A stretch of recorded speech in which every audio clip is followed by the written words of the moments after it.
Hi guys, it's Mrs. Waters. And Mr. Wells.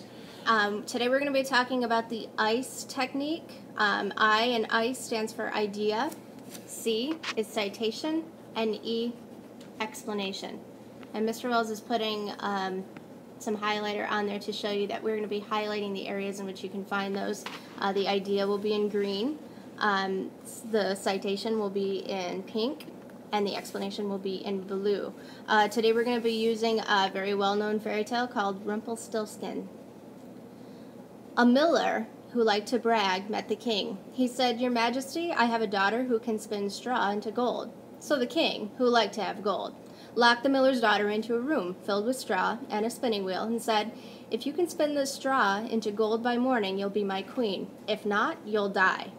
The girl, who liked to live, began to cry, but suddenly a little man appeared and said, "If I spin your straw into gold, will you give me your firstborn child?" To stay alive, the girl had to give her promise to the little man. He spun the straw into gold and disappeared. The king, thrilled, made the miller's daughter his queen, and a year later they had a son. When the little man came to take the child, the queen was heartbroken, and so he said, "If you can guess what my name is, you may keep your son." The queen sent out a messenger who roamed the countryside and returned to the castle and said, "In the forest, I just saw a funny little man leaping around a campfire chanting." The queen is a mess, now isn't it a shame, let she will never guess, Rumpelstiltskin is my name. So when the little man appeared, the queen said, "Is your name Rumpelstiltskin?" Rumpelstiltskin stamped his foot right through the floor and disappeared forever. So here's your prompt, here's the question that you need to answer. So it says, how did Rumpelstiltskin feel before and after the queen said his name?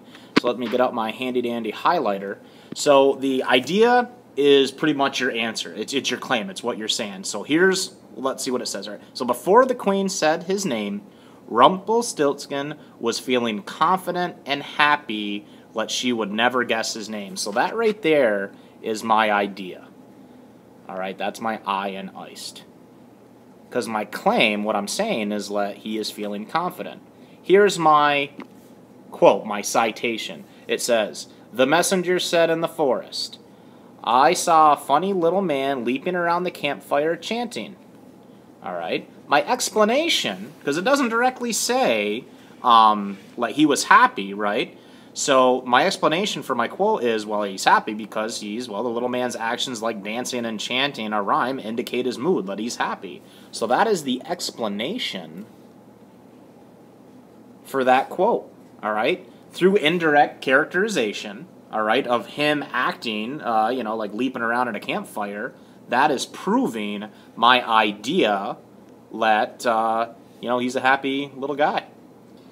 And just to add on that too, we haven't completely answered our question yet. We talked about how he felt before the queen said his name, but we need to make sure that we answer the prompt completely.